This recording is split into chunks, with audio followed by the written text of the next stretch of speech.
ça peut tout changer parce que ça crée du lien et un lien qui dure longtemps. Un texte, c'est un ruisseau. Par moments, il est très lent. Par moments, il va très fort.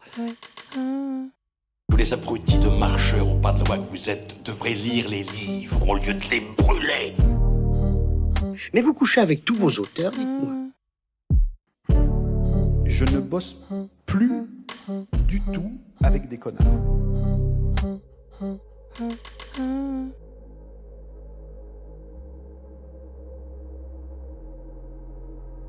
Villeneuve, le 4 juillet 2016. Audrey introduisit sa clé dans la serrure, la fit tourner et poussa le lourd bâton en bois. Celui-ci buta contre quelque chose qui devait se trouver au sol. Surprise, la petite femme d'une 50aine d'années eut un instant d'hésitation, puis poussa à nouveau. Sans succès. La porte refusait de s'ouvrir davantage. Elle s'appuya de toutes ses forces contre le panneau de bois et parvint à l'entrouvrir, puis à glisser tant bien que mal le haut de sa tête dans l'entrebâillement. Ce qu'elle vit lui arracha un cri d'effroi. Elle eut un violent mouvement de recul et tituba sur le trottoir. Ses yeux exorbités s'agitaient en tous sens, sa respiration devint sifflante. L'asthme, pourtant disparu depuis des décennies, se manifestait. Elle se laissa choir sur les pavés, totalement hébétée. Après quelques instants, elle sortit de sa torpeur, glissa une main tremblante dans son sac et saisit son téléphone portable. Quel était le numéro déjà ? Très court, 3 chiffres. Oui, le 117. Ses doigts, comme engourdis, peinèrent à presser sur les touches digitales, puis la sonnerie se fit entendre. « Centrale vaudoise police, je vous écoute », dit une voix dans le lointain. « Bonjour. Il faut... Madame, je suis là, calmez-vous. Que se passe-t-il » interrogea une voix féminine manifestement rompue à l'exercice de communiquer avec des personnes en état de choc. « Pardon, asthme, j'ai... » articula Audrey avec peine. Le souffle court, ses bronches contractées ne laissant passer qu'un mince filet d'air. « Il faut venir tout de suite. Elle est...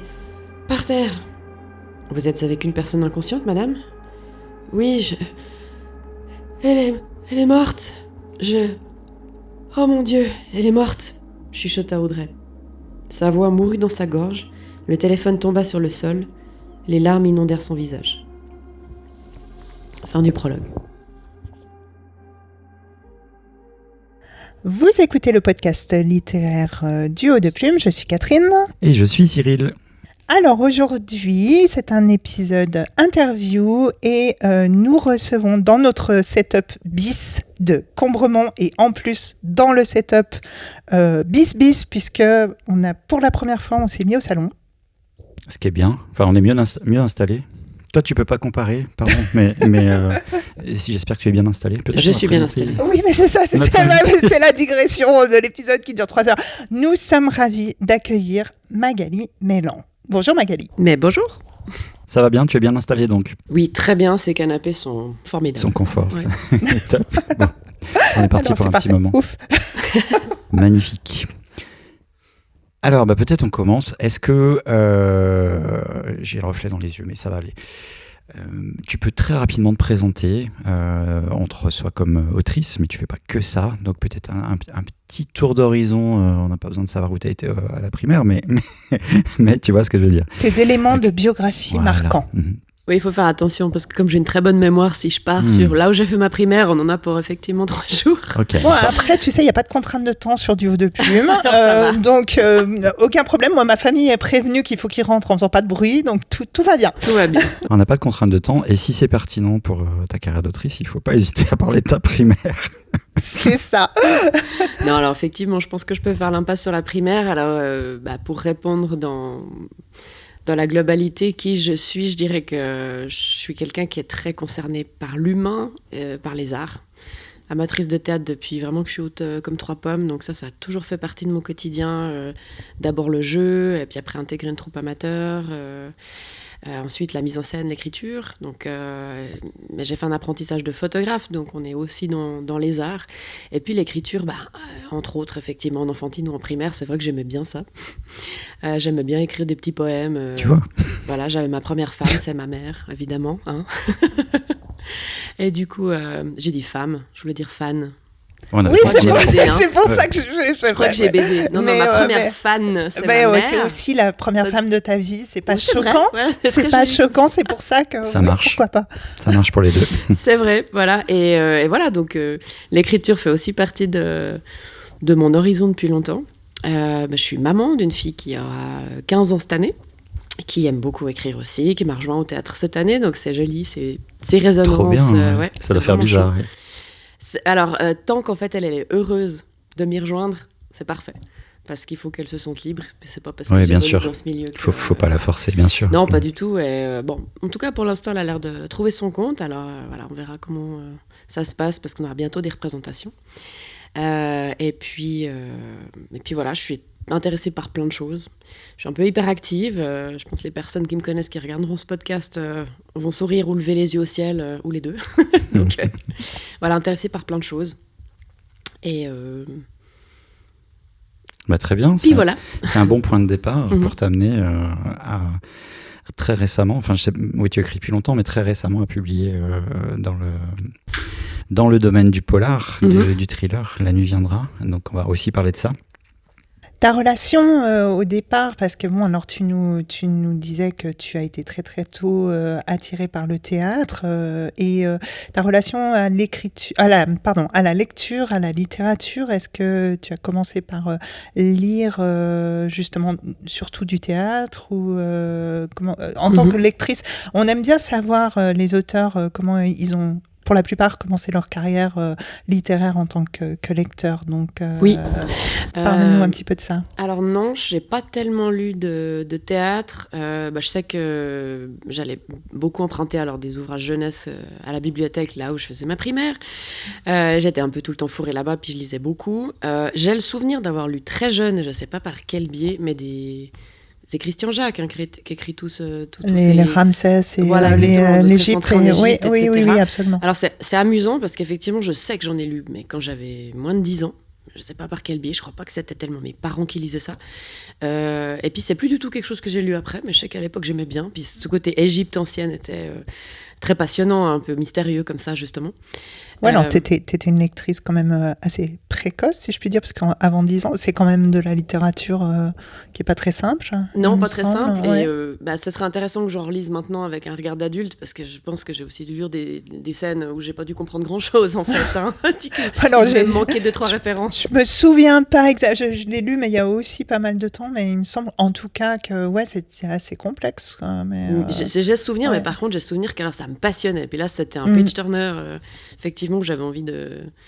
Mais je me vois vraiment en vacances, je sais pas à qui j'ai piqué ça. Enfin, faudrait que je demande à mes parents si ça leur dit quelque chose, je sais pas. Et puis après, finalement, c'est aussi beaucoup les thrillers, les polars qui m'ont attirée. Depuis très longtemps, je suis une inconditionnelle de Jean-Christophe Granger, donc ça, je les ai tous lus. Et puis, c'est une... T'as commencé par lequel Moi, c'était Le vol des cigognes, par exemple. Ouais, non, alors moi, j'ai pas lu dans l'ordre. Je saurais plus dire lequel. Ok, tant pis, c'est pas une question piège. Ça te reviendra pendant la conversation. Ouais, peut-être ça me reviendra. Mais mes deux tops au niveau Granger, c'est Congo Requiem et Lontano. Mais je crois que c'est dans l'inverse. Hein. Ouais. Ils sont en binôme. Des trucs assez récents, finalement. Récent dans sa carrière, quoi. Oui, assez récent. Ouais, effectivement. Après, Les Rivières pourpres, ça c'est une valeur sûre, ça c'est clair. Le vol des cigognes, je l'ai lu aussi, il est excellent. Mais c'est pas le premier que j'ai lu, je me souviens pas, par contre, par quoi j'ai commencé. Après, tout ce qui est thriller polar m'intéresse beaucoup. T'arrives à dire pourquoi ? Qu'est-ce qui t'intéresse dans le thriller et le polar ? Alors j'aime bien quand effectivement l'intrigue est assez complexe, j'aime bien quand les personnages, la psychologie des personnages est décrite, et j'aime bien quand c'est implanté aussi dans un endroit où on peut se représenter l'endroit. J'aime pas trop les livres où finalement ça pourrait se passer n'importe où sur la planète. Je crois qu'il manque des ancrages en fait quand c'est comme ça. Après c'est vrai que ça interpelle parce que Granger, moi, vous connaissez, quoi, c'est très sombre, etc. Il y a du gore, et puis des fois, ça se dit, mais en fait, qu'est-ce que je trouve dans ces lectures ? Parce que, est-ce que c'est un peu un exutoire ? Est-ce que c'est le fait de se dire, finalement, moi, j'ai un peu cet aspect, en fait, finalement, on serait presque tous capables de le faire. Et puis après, c'est des bastions qu'on a, des limites, l'éducation. Là, tu parles, on serait tous capables de le faire. On parle pas d'écriture, on parle Oui, des personnages et de devenir un tueur ou quelque chose comme ça. C'est de ça qu'on parle. Ouais, c'est ça. En fait, finalement, c'est ce que j'aime bien avec Granger. D'ailleurs, il l'a un peu détaillé maintenant qu'il a écrit Je suis né du diable, qui est autobiographique. Ouais. Il explique d'où ça vient, finalement. Et si on a les pièces du puzzle qui sont mises dans un certain ordre, alors oui, finalement, tout le monde pourrait franchir ces caps. C'est un petit peu ça l'idée. Ouais. On Ça me fait un peu intrigué. on sent la thérapeute qui parle. Parce qu'il me semble quand même que tu as aussi, toi qui es touche à tout, sur ton autre métier, à part tout ce que tu viens de citer, c'est thérapeute en kinésiologie, je me trompe pas, Non, et c'est puis juste, spécialiste des constellations familiales. Mhm. Donc avec, alors tu peux peut-être nous en parler en quelques mots, mais je pense que ça, par rapport à ce que tu viens d'expliquer, je pense qu'il y a beaucoup d'implications avec l'inconscient des gens et leur bagage transgénérationnel, en tout cas aussi, dans les sûr. constellations familiales, qui peut aussi influencer sur leur personne. Mhm. Oui, alors donc je travaille en tant que thérapeute complémentaire et c'est sûr que c'est envisager l'être humain de façon holistique, donc avec autant évidemment ce qui nous compose, le physique, l'énergétique, le transgénérationnel, le mental. Enfin, nous sommes des êtres tellement complexes et on balade derrière nous pas mal de casseroles, de valises, d'héritage aussi, autant positif que lourd en fait. Donc oui, effectivement, ça teinte ma vision, je pense, des lectures, mon intérêt. Aussi ton écriture. Mon écriture probablement, effectivement. Par contre, cette casquette de thérapeute, finalement, elle est nouvelle dans ma vie parce qu'elle date que de 2018. Je pense que c'est venir apprendre à utiliser des outils au service de l'humain et un accompagnement de l'humain qui répond à un intérêt pour la psychologie que j'ai toujours eu. Je pense que le fait que ma maman soit médecin psychiatre, il n'y a pas pour rien non plus. Elle m'a toujours beaucoup accompagnée quand j'avais, comme on l'a tous, des couacs avec des copains, des copines, quand on est jeune, autant des peines de cœur en amour que finalement en amitié. Puis elle venait toujours m'expliquer un petit peu, qu'est-ce qui fait que... Après, c'est pas... J'aime bien sa phrase où elle disait, c'est pas des excuses, mais c'est des explications. Puis ça permet effectivement de prendre des fois du recul, puis dire ok, j'accepte pas. Donc la casquette de thérapeute, elle vient en fait mettre un nom, un diplôme. Elle m'a aidé à me sécuriser aussi dans mon rapport aux autres, je pense. Où sont les limites ? Quand on est très sensible et très ouvert à l'humain, c'est aussi un petit peu de... pas tout mélanger et puis pas se laisser bouffer. Donc ça... Pardon. Ça vient mettre un diplôme sur des choses qui étaient en moi depuis longtemps, je pense. Mais qui n'était pas ta première orientation professionnelle. Non. Parce que on ose demander ton âge. Oui, j'ai 38 ans. Tu as 38 ans, on est en 2026 à l'instant où on enregistre, et c'est là que je me suis mis en difficulté moi-même pour dire, c'est quand tu avais 30 ans, donc que tu as embrassé cette carrière. Oui, ouais. Et auparavant, donc c'est venu finalement en effet sur le tard, mais avant, tu n'étais pas du tout dans le soin thérapeutique, tu étais plutôt dans l'artistique. Bon, oui. L'un rejoint l'autre d'une certaine manière. Dans manière, l'artistique, mais au niveau administratif. J'ai travaillé 12 ans dans le domaine du droit d'auteur à la Société suisse des auteurs, et où effectivement je gérais des droits d'auteur dramatiques. Donc l'idée, c'était en fait finalement comme beaucoup, où on cherche des jobs alimentaires, mais s'ils pouvaient... parler d'un sujet qui me touchait, c'était le plus agréable. Mm-hmm. Donc, mais c'est vrai qu'à un moment donné, j'ai pris conscience que gamine, j'avais toujours dit, j'ai pas envie de travailler dans un bureau. Et puis, je me suis rendu compte que ça faisait quand même 15 ans que je faisais ça. Non, quand même avant, je me suis rendu compte avant. Et puis, à partir de là, c'est OK, je veux plus bosser dans un bureau, mais je veux faire quoi ? Mm-hmm. Donc, ça a été de la réflexion, beaucoup de discussions. Puis, en listant un petit peu tout, c'est un jour où tout d'un coup, tiens, en fait, kiné. J'ai l'impression que ça regroupe absolument tout ce que j'avais noté. Puis effectivement, je crois que c'était un bon constat. Et là, tu pratiques, donc tu es pratique en tant qu'indépendante. Oui. Et tu es à temps plein ? Non, je travaille 3 jours par semaine pour justement réussir à dégager du temps pour l'écriture. Génial. Et puis pour voilà, tout ce qu'on connaît, hein, la vie de famille, la maison, les imprévus, des rendez-vous à gauche à droite. Bon, et puis beaucoup le théâtre. Oui, le théâtre occupe pas mal mon temps. Parce que, en effet, donc tu nous le disais, La nuit viendra, c'est ton premier roman. On va y revenir un petit peu plus précisément par la suite. Mais tu as déjà une belle carrière d'auteur derrière toi. Et puis d'ailleurs, ça se sent. Hein, on sent que pour un premier roman, il est déjà très, très maîtrisé parce que tu es quand même dramaturge, comme tu l'as évoqué tout à l'heure. Tu as écrit pas mal de pièces. Tu en as écrit combien tu sais? Oui, j'en ai écrit 6. Ouais, donc, et qui ont toutes été jouées? Alors, oui. Oui, elles ont toutes été jouées, dont une, c'est très amusant, je l'ai écrite en 2015 sur une intuition comme ça. Et puis, en fait, elles sont disponibles sur des plateformes qui sont accessibles aux compagnies, aux troupes. Et ils peuvent télécharger des extraits.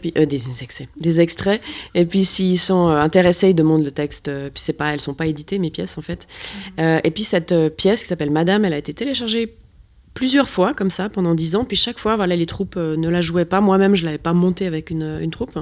Et en fait, cette année, c'est vraiment l'année de Madame. Il y a 3 productions, 2 en France, 1 en Belgique. Peut-être une 4e qui la monte. Donc là, elle a été créée il y a 10-15 jours. Et je vais pouvoir aller voir une représentation en avril en France. Donc ça, c'est chouette. C'est trop bien. Et ça, c'est génial. Et ça, c'est quelque chose de nouveau parce que est-ce que jusqu'à présent, tes autres pièces, tu les avais écrites et elles avaient été jouées par ta propre troupe, mais jamais par des étrangers, quoi. Alors, elles avaient été reprises. D'accord. Pour la plupart, je crois, sauf une très courte pièce qui avait été écrite dans un cadre vraiment spécial. Elles sont reprises, mais effectivement, le but, c'était de les écrire et de les monter, nous. Et puis souvent, j'en faisais la mise en scène, en fait. Mais Madame, c'est vrai que voilà, ça s'y prêtait pas. On avait une distribution trop large, souvent, par rapport à la distribution de Madame, qui est 4 personnages, en fait. Et donc, voilà, ça, c'était plus dans les limbes. Et, voilà. Mais elle a été jouée cette année, déjà, donc ça, c'est chouette. C'est cool de voir que tu peux investir, écrire dans un texte, une pièce, un roman, quel que soit, et que des années plus tard, il est entre guillemets déterré ou ressorti du tiroir, et puis il a de nouveau une vie. Oui, complètement. C'est vraiment sympa, ça. En plus, ça doit être très valorisant de découvrir ça un peu par après, finalement. Tu n'y pensais plus à ce texte, et puis... Oui, et puis disons, voilà, pour moi, il n'y avait pas de pression qui soit prise, j'avais pas d'objectif. Non, il existe. Par contre, oui, c'est très gratifiant, je me réjouis beaucoup, je pense que ce sera un moment assez chargé d'émotions d'aller les voir. Là, ils sont choués, ils m'ont déjà fait des retours en disant qu'ils étaient très heureux, et puis ça avait été très bien reçu par le public. Puis j'ai vu une photo, en fait, de ces 4 personnages, enfin, les comédiens costumés, et ça, voilà... ça rend le truc réel. Oui, exactement. Alors déjà, c'est toujours très sympa quand nous, on a camper nos personnages. Quand la pièce voyage, là, il y en a une autre qui a été reprise dernièrement à Nantes. On découvre la photo ou la vidéo, et puis on se dit, tiens, c'est rigolo, tel personnage ressemblait pas à ça. On voit à chaque fois leurs pattes aussi, leurs pattes créatives. Donc ça, c'est ces mélanges de créativité qui absolument magiques. Par contre, c'est vrai que pour cette première photo de Madame, moi, j'ai encore jamais mis en scène cette pièce. Donc là, je découvrais mes personnages qui ont pris vie... pas à l'insu de mon plein gré, quoi, mais disons, voilà. Parce qu'en plus, tu écris un texte qui est une pièce, donc un format, etc. Mais après, il y a toute la mise en scène, il y a une nouvelle interprétation de ce que tu as écrit, qui n'est pas forcément celle que toi, tu as imaginée au moment de l'écriture. Et donc, il y a moyen de découvrir plusieurs fois une interprétation de ton texte, selon qui la monte. La pièce, ça doit être très, très particulier. Et d'ailleurs, j'ai des questions par rapport à ça, parce que quand tu écris une pièce comme celle-ci, est-ce que tu la visualises? Est-ce que tu as une idée de comment tu pourrais la mettre en scène? Ou c'est vraiment détaché de l'écriture et puis viendra la mise en scène après? Non, alors c'est vraiment... moi, je m'aperçois qu'autant de l'écriture de ce roman que les pièces de théâtre, moi, je reçois beaucoup d'images, en fait. Après, si j'écris pour notre troupe, souvent, j'aime bien avoir une petite idée, qui je mettrais dans tel ou tel rôle. Ça m'aide un petit peu à utiliser aussi la corpulence de la personne, son âge, pour amener un peu de cohérence. Après, c'est pas grave si c'est pas cette personne qui va incarner ce rôle, mais ça me vient beaucoup sous la forme d'images, et c'est très vivant, très dans l'espace. Après, c'est clair que j'essaye, les comédiens qui jouent de Célestine et les voleurs de temps qu'on est en train de monter maintenant souriront sans doute en m'écoutant parce que on s'est heurté à 2-3 choses que j'avais écrites là, pour cette pièce où, en fait, à un moment donné, à mettre en scène ou à coordonner, ça nous a fait transpirer, quoi. Donc, je pense qu'ils vont se marrer. Mais oui, il faut avoir ça à l'esprit parce qu'on peut pas faire n'importe quoi. Il y a des choses il y a des contraintes. Il y a des contraintes. Et puis, je peux avoir peut-être des visions cinématographiques dans ma tête où j'aurais envie qu'il y ait des transitions... qui sont par définition difficiles à traduire sur scène en spectacle vivant, quoi. C'est ça, et la pièce Jean-Claude là, qu'on a terminée en novembre, je voulais utiliser effectivement une de ces cartes, je crois que les magiciens ils ont une de ces cartes qui s'enflamment et puis après ils l'éteignent dans la main.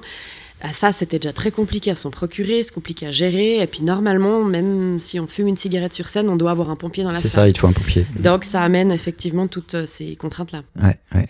Et de coûts notamment de production. Aussi, oui, bien sûr. Bonjour le chat. Bonjour Jean-Claude, on va parler de toi. Mais c'est vrai que, alors en revanche, l'avantage, en t'écoutant, je me dis, bon, toi, il y a quand même déjà des contraintes que tu peux anticiper dans la mesure où tu es aussi comédienne et metteuse en scène. Je ne sais pas si on dit ça comme ça, par opposition à... Enfin, moi, je sais que j'ai écrit quelques pièces ou petites pièces pour le théâtre. Oui. Et je pense que j'ai le fait de pas être comédienne moi-même, d'être juste amatrice de théâtre, mais sans plus, je pense qu'il y a certainement... Et d'ailleurs, quand j'en avais discuté avec le metteur en scène, il y avait certaines choses qui m'avaient fait modifier en me disant, ouais, mais là, tu vois, il va falloir qu'on fasse dans un autre ordre pour des questions de contraintes ou de mise en scène ou de cohérence que toi, tu connais déjà et que tu maîtrises déjà. A contrario, est-ce que c'est quand tu as décidé de partir dans la littérature, j'allais dire littérature générale, non, mais la littérature, écrire un roman, est-ce que tu as eu certaines habitudes d'écriture théâtrale qui t'ont soit servi, soit au contraire dont tu as dû te défaire pour écrire ton roman. Ce que je veux dire par là, c'est quelle est un petit peu la différence pour toi et les atouts que tu avais ou les choses que tu as dû apprendre pour passer d'une écriture à l'autre. Alors, je dirais que c'est presque même l'inverse. Avec ma petite analyse à moi, j'ai l'impression que j'ai plus une écriture littéraire que dramatique, spontanément. Et ça m'a fait effectivement réaliser, par exemple, la toute première pièce que j'ai écrite, je sais qu'il y a des lourdeurs. Je l'ai vue reprise justement par d'autres troupes, où j'écoute ça, je me dis, oh là là, il faudrait raccourcir ça, là c'est long, on a compris, c'est bon, il faudrait passer à autre chose. Donc peut-être que de base, je mets beaucoup de détails pour le théâtre.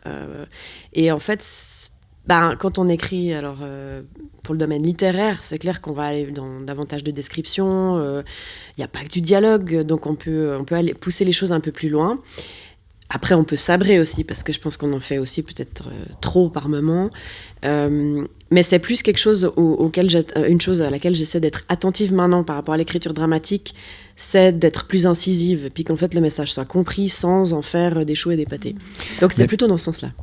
Pourtant, moi j'ai pas d'expérience d'écriture de pièces de théâtre, par contre j'ai écrit des scénarios, et il y a beaucoup d'informations qui sont en fait à destination de la mise en scène, et de la réalisation. Donc, et là il y a besoin parfois de détails si tu veux vraiment préciser complètement. Ce que tu veux que le spectateur voit. Donc ça me semblait pertinent et intéressant que tu mettes autant de détails. La vraie question c'est pourquoi ça a été retranscrit sur la représentation.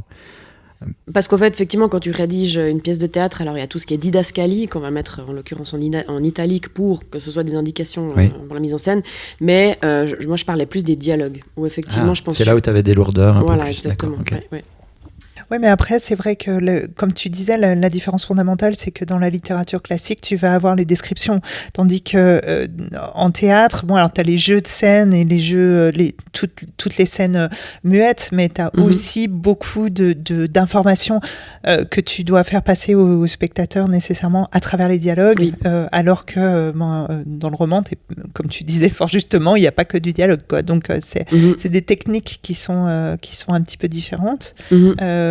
Tu as, dans un cas comme dans l'autre, est-ce que tu t'es formé ou est-ce que tu as, au niveau des techniques d'écriture, comment est-ce que tu as appris? Est-ce que c'est venu un peu sur le tas? Est-ce que tu as été, peut-être encore plus sur l'écriture de théâtre? Tu as pris des cours ou comment ça s'est passé pour toi? Non, alors pas pour l'écriture. Je pense que c'est vraiment le fait d'être une grande lectrice, grande amatrice de théâtre. C'est vrai que le théâtre, je regardais énormément, c'était des VHS quoi, à l'époque. On avait énormément de VHS de Haut Théâtre ce soir. Avec mes parents, c'est vrai qu'on était aussi des habitués. Voilà, on allait voir des pièces régulièrement. Et j'en parlais au tout début du podcast. C'est vrai que j'ai une mémoire assez... Il y a plein de pièces, en fait, je les ai écoutées, mais j'ai pas cherché à les apprendre, mais même 20 ans plus tard, je peux vous sortir une bonne partie du texte par cœur, en fait. Donc je pense que ça, c'est aussi beaucoup de choses dont je me suis nourrie. Même chose avec les romans. Alors là, par contre, je peux pas les ressortir par cœur quand même. Non, faut aller aux 12 coups de midi. Ouais. Et tu vas détrôner le maître de midi, n'est-ce pas? On est quand même. Non, alors quand même. Ça me pose plein de questions du coup, mais fini. Donc je pense les formules qu'on apprend autant quand on écoute les gens parler, il y a des choses qui rentrent. Après, je pense que c'est un peu vous me direz pour votre expérience à vous, mais je pense que les auteurs, on est aussi des grands observateurs. En fait, on regarde ce qui se passe autour de nous, on repère des petites habitudes, on se nourrit de tout ça. C'est pas pour ça que c'est facile à retranscrire sous forme écrite. Je suis d'accord, ouais. Pas forcément facile, mais disons au moins l'info est là, on a été attentif à ça, quoi. Est-ce qu'on peut parler de mémoire photographique? C'est une forme de mémoire photographique? Pour moi, c'est de la mémoire auditive, ouais. Très donc auditive. Donc cinéma, théâtre, c'est quelque chose que tu vas facilement mémoriser et puis moins ce qui est lu. C'est correct? Ouais. Oui. Est-ce que ça t'encombre? C'est-à-dire, est-ce que c'est aux dépens d'autres choses ou ça vient en plus? C'est un super pouvoir ou c'est un truc chiant? Alors je pense qu'effectivement c'est une bonne question, à mon avis il y a les deux. Je traduis pour les gens comme moi. Oui, c'est pour ça, j'adore la traduction. Non, alors c'est un super pouvoir, ça rend vert de jalousie mes collègues comédiens, parce qu'effectivement c'est dur d'apprendre des textes. Moi j'apprends pas mon texte en fait. C'est dégueulasse. Oh là là, ouais, alors ça c'est effectivement...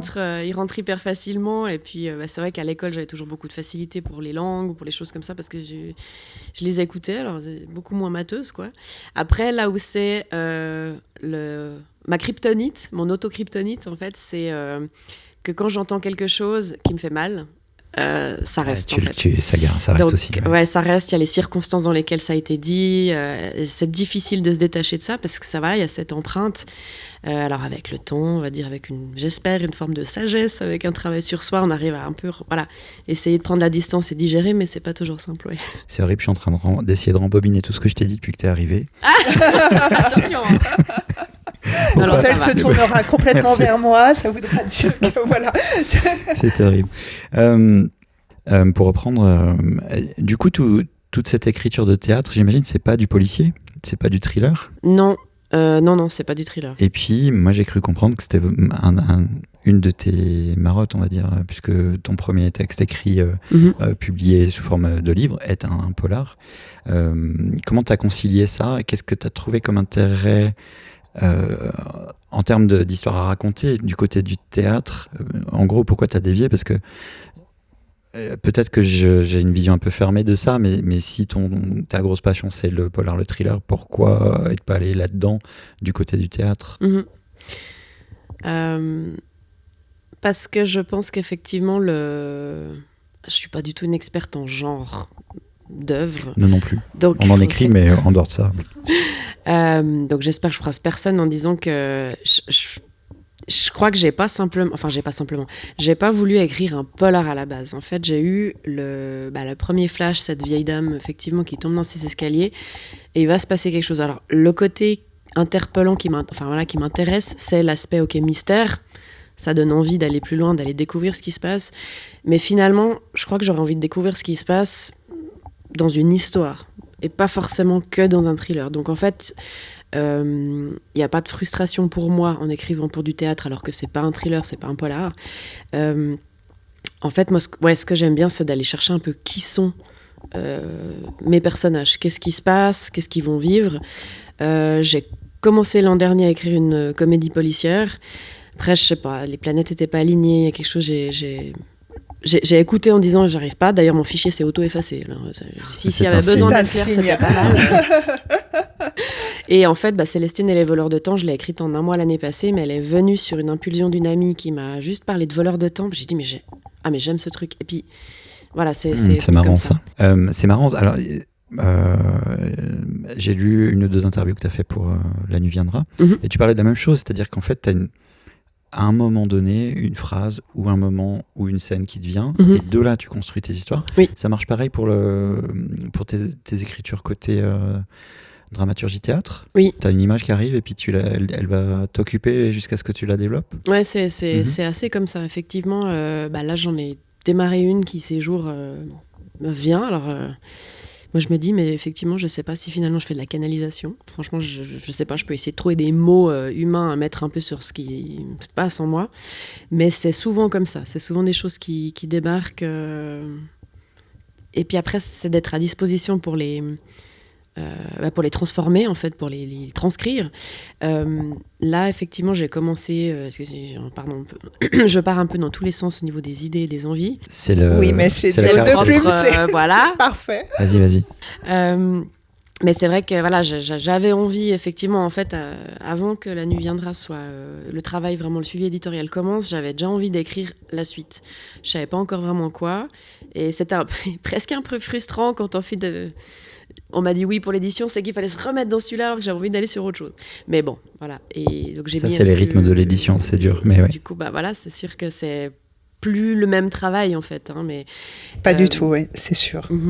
Et en fait, avec effectivement le suivant, il y a eu vraiment un moment donné où je disais, mais pourquoi ça patine et des fois, c'est peut-être juste d'essayer d'écouter, je sais pas, les bonnes questions qui passent.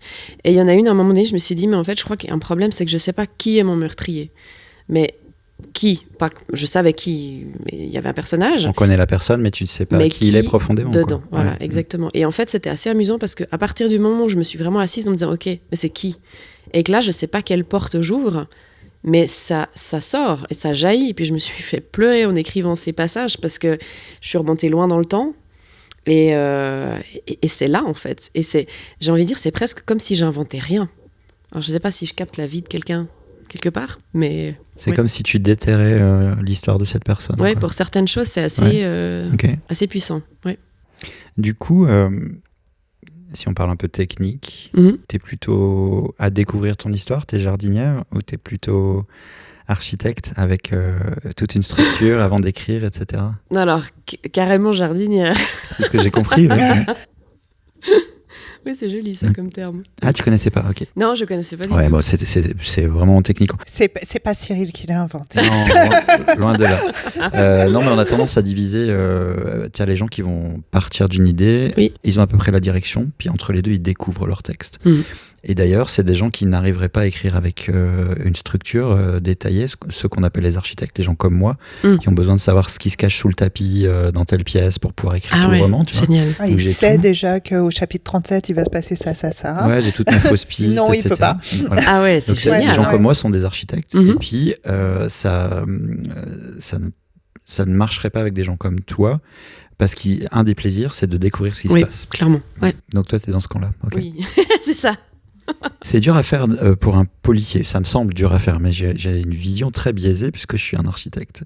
Donc, parce que comment tu fais pour gérer tes fausses pistes, comment tu fais pour gérer ton montage, parce qu'en plus, si on parle de La Nuit Viendra, ça devient une intrigue relativement complexe. Il y a des choses qui se passent dans les années 30, il y a des choses qui se passent en 2016, et même si je vais plus loin, en fait, c'est continu depuis les années 30 jusqu'à, sans spoiler, jusqu'à découvrir ce qui se passe du point de vue des enquêteurs. Donc ça s'est construit comment pour que tu arrives à avoir une cohérence là-dedans ? T'es obligé de revenir en arrière et de corriger des trucs ou bien comment ça se passe ? C'est un peu ça la question. C'est est-ce qu'il y a une espèce de premier jet d'écriture automatique et puis après tu regardes la cohérence de l'ensemble Ouais, c'est un peu ça. En tout cas, ce que je constate entre celui-ci puis celui que je suis en train d'écrire maintenant. Alors j'ai plusieurs fichiers parce qu'effectivement, sinon c'est compliqué si j'ai un bout qui s'enchaîne bien. Et j'ai tout d'un coup des idées qui débarquent, alors je les note dans un autre fichier, puis après j'essaie de regarder comment est-ce qu'en fait ça peut coïncider de façon logique, comment ça peut s'alimenter. Alors c'est pas toujours confortable le jardinage du coup, parce que c'est ça rend les mains sales. Ouais, voilà, c'est plus faut les retourner ongles. Dedans. Non mais c'est ça, faut retourner dans le texte et tout. Ouais. Oui, et puis surtout c'est des fois un petit peu angoissant parce que, pour ma part, parce que il y a ce lien en fait, et c'était un peu la réflexion que je me suis fait. Je crois que j'ai eu une bonne journée d'écriture la semaine dernière où j'étais d'abord dans mon jardin, justement, où je réfléchissais, puis à un moment donné, je me suis dit, mais Meg, arrête, t'as déjà vu que pour le premier, écris ce qui vient, en fait. Le lien, il est venu après coup. Il y a des choses qui sont venues comme des évidences. Alors oui, il faut retourner dans le texte, il faut regarder, et il y a des fois des trucs qui bug, etc.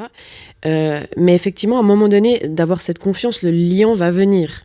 Et c'est difficile, en tout cas dans cette période actuelle, de se dire, je lâche ça, en fait. Je cherche pas, je cours pas après ce lien-là. Il va s'imposer. Parce qu'en gros, quand tu commences ton écriture, t'as pas la fin. Tu sais pas où tu vas. Pour La nuit viendra, je l'ai eu très rapidement. Pas quand j'ai eu le premier flash de La vieille dame, ça c'est vraiment venu, ça m'a même surprise. Ça c'est l'idée de départ, c'est voilà, pas... Ouais. Effectivement. Et oui, la trame globale, je savais ce qui allait se passer. Par contre, alors je savais pas encore avec qui, je savais pas comment j'allais l'amener, etc. Là, pour celui que je suis en train d'écrire maintenant, j'ai une idée de où je veux aller. Après, c'est vrai que j'essaie du coup de me laisser surprendre parce que j'ai bien vu que les plans, justement, l'architecte, la maison, elle tiendrait pas, à mon avis. Ouais, oui, ça te bloque. Enfin, c'est vrai que de toute façon, le gros argument des jardiniers, c'est de dire ça bloque la créativité. C'est-à-dire si on essaye d'anticiper la manière dont les choses vont se passer et de trop construire, après on est frustré un petit peu parce que Toi, t'es jardinière plus. Plutôt. Alors pas tellement. Ah non. En l'occurrence, mais j'ai compris comment ça fonctionne avant d'interviewer. Plus que Cyril néanmoins. C'est-à-dire que et puis en plus toi, ça dépend beaucoup des projets. Oui, alors je suis jardinière, mais je suis jardinière sur on va dire une nouvelle ou quelque chose comme ça. Okay. Oui, je vais partir d'une idée, puis ou quelque chose de court ou pour les enfants, ou etc. Pourquoi pas. Il y a moins d'enjeux, c'est facile de revenir en arrière. Enfin, il y a moins, tu remontes pas sur 30 chapitres. C'est plus linéaire, mais en effet, là où je rejoins Cyril, c'est que sur quelque chose, un polar, un thriller, ou à partir du moment où on écrit dans plusieurs temporalités, ce que tu as fait, moi j'ai besoin quand même d'un minimum de structure. Après, ma trame est une trame qui est beaucoup plus souple que celle de Cyril, mais quand même un peu plus rigide que la mienne. Enfin, en tout cas, il y en a une. C'est bien, on voit qu'il y a des nuances. Mais bien sûr, il y a des nuances. Mais alors, je peux répondre sur le côté empêchement de la créativité. J'ai besoin de cette trame et des détails. Mais ça m'empêche pas de découvrir et de recorriger ma trame au fur et à mesure de l'écriture. Oui, non, mais je dis pas que ça empêche, c'est souvent ce que les jardiniers avancent comme argument pour dire moi je pourrais pas parce que ça bloquerait ma créativité. Mais en vérité, pas. Oh, il y a de la créativité partout. Si tu veux vraiment faire. Oui, et puis bon, après, même toi qui as un contrôle fric, de ton... oui, non, pas du tout. Tiens, mets ton micro un peu plus loin. Non, c'était juste pour illustrer. Non, mais en plus, je le fais. Non, mais moi, je veux dire, à partir du moment où tu parles de technique, moi, je dis oui, Cyril, d'accord. Bon, et puis du coup, j'ai oublié ce que je voulais dire. Non, mais en plus, il me coupe la parole pour se moquer de moi. Non, mais t'as vu, non, mais puis on est là pour Magali, donc on est en train de digresser non, non, mais alors, absolument. Alors, et puis ton nouveau roman, oui, non, pardon. Alors, non, peu importe. Bon, très bien. Et du coup, t'as mis combien de temps pour écrire La nuit viendra ? Alors, ça s'est étalé entre août 2022 et puis janvier 2025. Mais j'ai vraiment... Par burst par exactement. Gros à-coups, quoi. Ouais, et puis vraiment, je sais qu'il y a eu des périodes où je... Pas du tout. Ouais, pas du tout. J'étais effectivement encore à ce moment-là entre 2 emplois, puis j'ai même eu une phase, on va dire, une bonne surcharge fin 2023. Et là, je sais que le texte de septembre 23, juillet 24, je ne l'ai pas touché. Donc, je dirais 9 mois. Si j'arrive à calculer plus ou moins, 9 mois d'écriture. Pas trop difficile de replonger quand tu laisses ton texte de côté pendant si longtemps et que justement, tu n'as pas vraiment de trame ou de squelette, on va dire. Est-ce que c'est pas trop difficile de se remettre dedans en sachant où tu voulais en venir ? Alors difficile, non, je crois que c'était en jachère justement dans mon jardin, donc ça poussait tout seul quelque part. Par contre, alors clairement, chaque fois, je relisais tout. Parce que ouais, ben ça, je pense c'est obligatoire. T'as fait des choix où ils se sont imposés à toi. Je vais expliquer ma question. Par exemple, t'as une policière accompagnée avec un homme policier. la petite dame, bon, bah, c'est une image qui t'est venue toute seule. Par contre, ce qui se passe, comment je peux faire sans spoiler, dans les années 30 au début, bah, c'est une toute autre histoire. Donc, en fait, mais notamment sur le choix des personnages principaux, ils se sont imposés à toi, ils sont venus tout seuls au moment où t'écris, où tu t'es dit, ça serait bien que ça soit une femme pour telle et telle raison, ça serait bien que ça soit un homme pour telle et telle raison, parce qu'il y a aussi des implications d'ordre relationnel et psychologique, surtout quand t'es femme et que t'écris un personnage féminin, c'est probablement plus proche de la vérité que ce que moi je pourrais faire si j'écris un personnage féminin. Donc est-ce que c'est des choix qui se sont imposés ou t'as fait un choix conscient ouais. Alors pour l'inspectrice, je me suis inspirée de quelqu'un en fait, et c'était assez rigolo parce que cette personne que je côtoie pas elle vraiment. Elle est dans les remerciements d'ailleurs, je crois. Non. Non. Non. J'ai mal lu. Non. Et en fait, c'est quelqu'un que je côtoie pas vraiment, mais par contre que ça m'arrive de croiser. Et en fait, souvent quand j'avais justement des périodes de doute ou des périodes de creux, tout d'un coup elle passait en voiture, je la croisais, et du coup c'était assez rigolo de voir ce clin d'œil. Et c'est même pas quelqu'un on salue pas forcément. Donc c'était rigolo de se dire, tiens, il y a voilà, ce petit... C'est une héroïne de roman, elle le sait même pas. Oui, c'est ce que j'allais dire, elle le sait ou non, elle ou le sait pas. Mais c'est quand même quelqu'un que tu connais ou c'est oui, personnellement, c'est quelqu'un que je connais, mais voilà, on n'a pas vraiment de... Mais on s'inspire tous de rapports. Oui, c'est marrant. Oui, mais c'est marrant au point que ce soit tiens, elle passe et qu'elle soit alors pas au courant. C'était très amusant, puis ça tombait en général, ou alors c'est que moi je la voyais dans les moments où il fallait que je la voie, quoi. Ça c'était très amusant. Sinon, par rapport en fait au duo d'un cutter, comme j'ai en fait très vite pu discuter avec la police cantonale vaudoise, ils m'ont précisé qu'en général c'est des binômes. Deux hommes, un homme, une femme, mais on met rarement en fait deux femmes ensemble pour des questions de raisons sécurité. Évidentes, ouais. Voilà, exactement. Donc c'est à partir de là, j'ai ok pour être cohérent. Finalement, comme je suis partie sur une enquêtrice femme, je vais lui mettre un collègue masculin. Puis ça a permis de développer 2-3 autres trucs avec ça. Sinon, pour les autres personnes, elles se sont plus globalement imposées à mon esprit. Il y a beaucoup de prénoms en référence à ma généalogie. Là, je spoil pas non plus, c'est écrit dans le résumé. Les deux enfants, effectivement, dont on parle, Alfredo et Conchetta, ça, c'est les prénoms de mes arrière-grands-parents du côté de ma maman, qui étaient effectivement, ils sont arrivés en fait d'Italie, de Cattolica, près de Rimini. Ils sont installés d'abord à Vienne, alors ils sont pas du tout venus enfants. Et puis c'était pas des frères et sœurs. Donc voilà, il y a des choses qui ont été transformées, mais ouais, les personnages sont la plupart venus à moi comme ça, un peu spontanément. Ok. Et les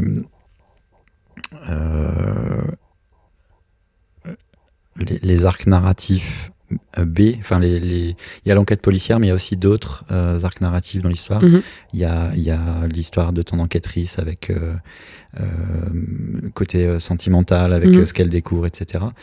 Ça, c'est venu au fil de l'écriture, ou c'est quelque chose que tu voulais aborder? Enfin, en gros, si je reprends un peu plus d'altitude par rapport à cette question, c'est parce que tu touches plusieurs thématiques, plusieurs aspects de la psychologie des personnages. Et puis, la question, c'est ça, est-ce que ça vient au moment... Tu découvres ça au moment de l'écriture, où tu avais envie d'aborder ces sujets et tu as un peu, pas forcé, mais induit les choses? Alors là, il faut que je fasse appel à ma mémoire, tu vois.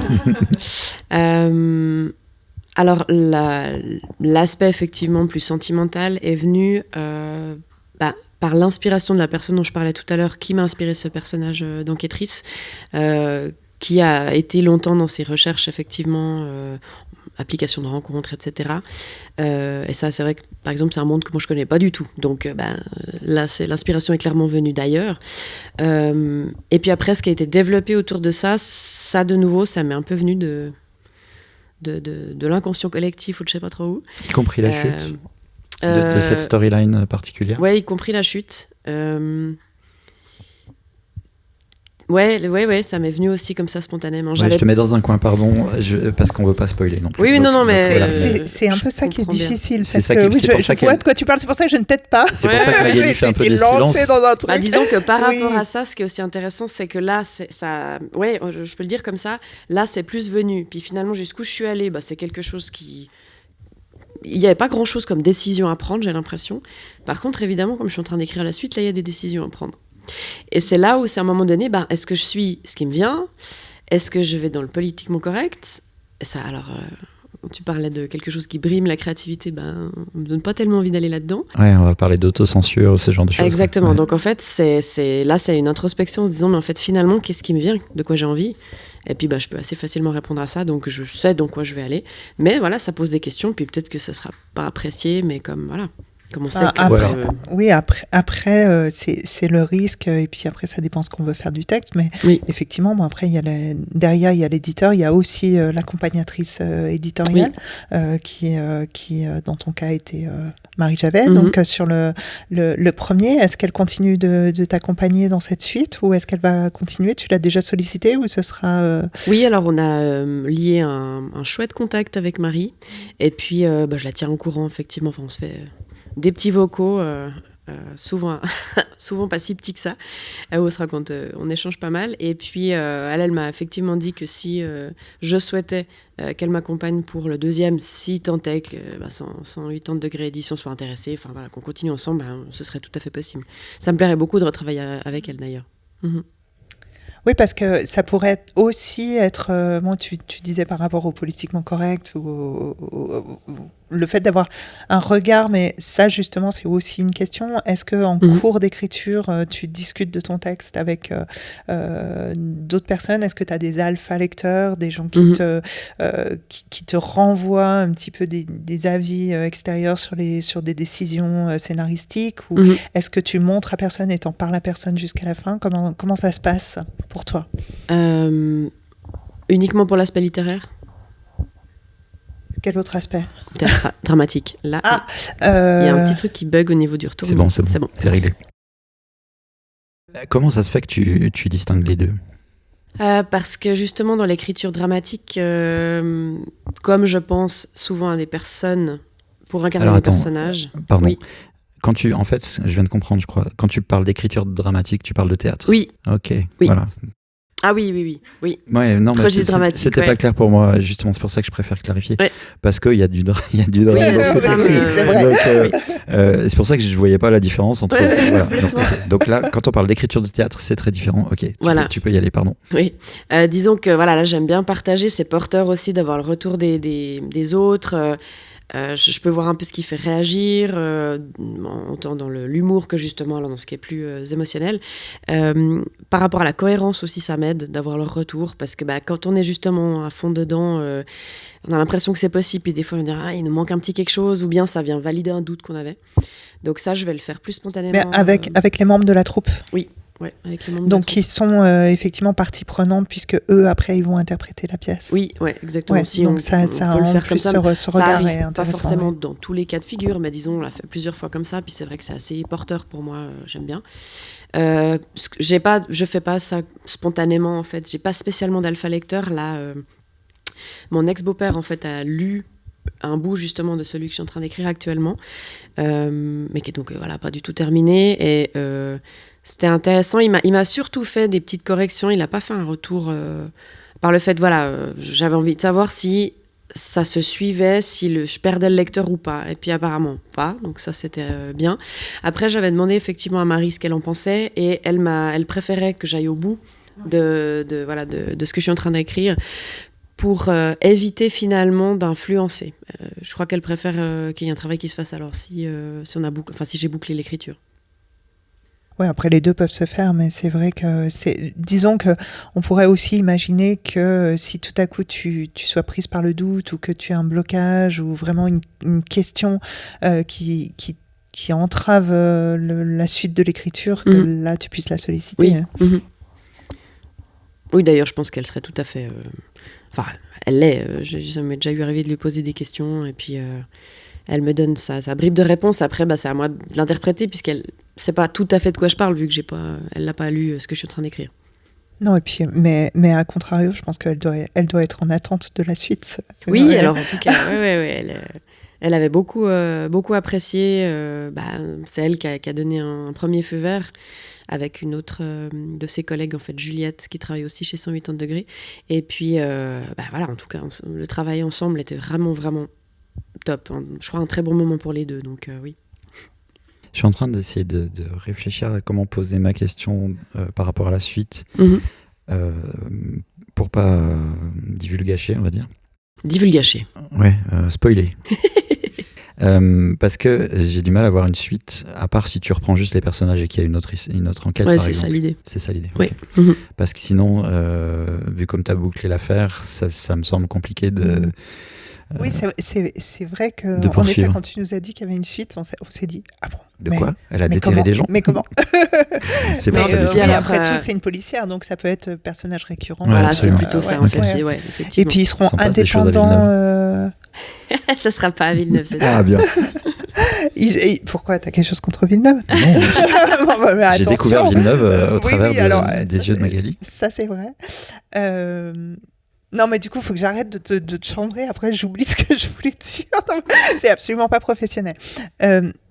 J'en profite pour faire une habile transition parce que tu nous as parlé à plusieurs reprises de cette vieille dame. Mhm. Et est-ce que tu serais d'accord pour nous lire un petit passage Mais au oui. sujet de cette vieille dame, Mhm. peut-être? Volontiers. Habile transition, effectivement. N'est-ce pas? Tu as vu, on a beaucoup travaillé ça. Ok. Je peux y aller maintenant? Quand tu veux. Ok. Donc là, oui, on parlait de cette vieille dame. Alors oui, je peux volontiers lire un passage qui est tout au début, donc je spoil pas grand-chose. Puis on sait déjà qu'elle va tomber, donc voilà. Quotidiennement, elle descendait les 2 étages pour relever la boîte aux lettres qui ne contenait bien souvent que de la publicité. Cet exercice la maintenait en forme, disait-elle. Elle comptait les marches à chaque fois, posant prudemment ses pieds chaussés de pantoufles grises en feutrine sur la surface de pierre polie par le temps et les pas. Ses doigts agrippaient fermement la main courante. Les murs bruts étaient toujours un peu humides dans cet endroit faiblement aéré. Soudain, une ombre passa furtivement devant la lucarne située en haut de l'escalier, obscurcissant l'espace un instant. Anna sursauta et se retourna aussi vite que ses mouvements hésitants le lui permettaient. Elle guetta la fenêtre. Rien. S'agissait-il d'un oiseau ? Depuis quelque temps, un couple de pilles avait élu domicile dans le sapin bleu en face de chez elle. De toute manière, il ne pouvait y avoir personne. La lucarne donnait sur une sorte de palier entre les 2 étages et le seul accès était celui où elle se trouvait en ce moment. La porte d'entrée principale était verrouillée, la clé se trouvait dans la poche de son tablier et sa petite fille vérifiait toujours après avoir fermé à double tour en s'en allant. Anna reprit sa descente laborieuse. À mi-chemin, une silhouette passa à nouveau devant la lumière. Le cœur battant, elle se retourna encore. « Qui est là ?» cria-t-elle. « C'est toi, Audrey ?» Il était impossible que sa petite fille soit là. Elle était venue la veille et ne devait pas lui rendre visite avant lundi. Elle partait en week-end avec sa famille. Personne d'autre n'avait la clé. Elle entendit des bruits au bas des marches. La porte d'entrée du bâtiment sembla trembler sur ses gonds. Anna regarda en direction de la porte. Rien, personne. Encore l'ombre au sommet des escaliers. « C'est toi, que me veux-tu ? Montre-toi !» cria Anna. Les larmes lui montèrent aux yeux, des larmes de rage et de peur. Le bois de la lourde porte cochère résonna à nouveau. Ne sachant plus où donner de la tête et lâchant subitement la main courante, le dos dans le vide, Anna perdit l'équilibre. Elle tomba en arrière, ses hanches heurtèrent une première fois l'angle d'une marche. Son bassin, fragilisé par le temps, se brisa immédiatement en 4 morceaux. Elle poursuivit sa chute, son corps rebondissant sur le sol, la faisant hoqueter. Lorsqu'elle parvint tout en bas des marches, sa tête cogna durement le sol de pierre, froid. La violence du choc troubla sa vision. Elle ne tenta même pas de se relever. Elle savait que sa vieille carcasse ne se remettrait pas d'une telle dégringolade. Voilà pour un petit extrait de ce qui se passe pour cette Merci beaucoup. vieille dame. Merci. Ça change la donne quand t'as quelqu'un qui a l'habitude de parler ou de lire des textes en public, on va dire. Ça change la lecture. Eh oui, elle lit bien. C'est ça. Et en même temps, j'étais en train de me dire, puisque je l'ai lu il n'y a pas si longtemps, que je place évidemment pas les silences aux mêmes endroits, les emphases aux mêmes endroits. Quand tu vocalises un peu dans ta tête quand tu lis le texte. Mhm. Et donc, c'est presque une nouvelle lecture. Il y a un côté sympa avec ça. Donc, merci beaucoup pour cette découverte. Bah, avec plaisir. Cette pauvre dame qui se fait un petit peu mal avec son bassin en 4. Oui. C'est vrai qu'on s'en sort mal avec un bassin en 4. Oui, là, Ça casse souvent au même professionnel endroit. qui nous le confirme. C'est ça, ça va être galère pour les orthopédistes. Là, c'est vrai. Ça fait mal, en tout cas, Mhm. je peux te le dire. Bon, très bien.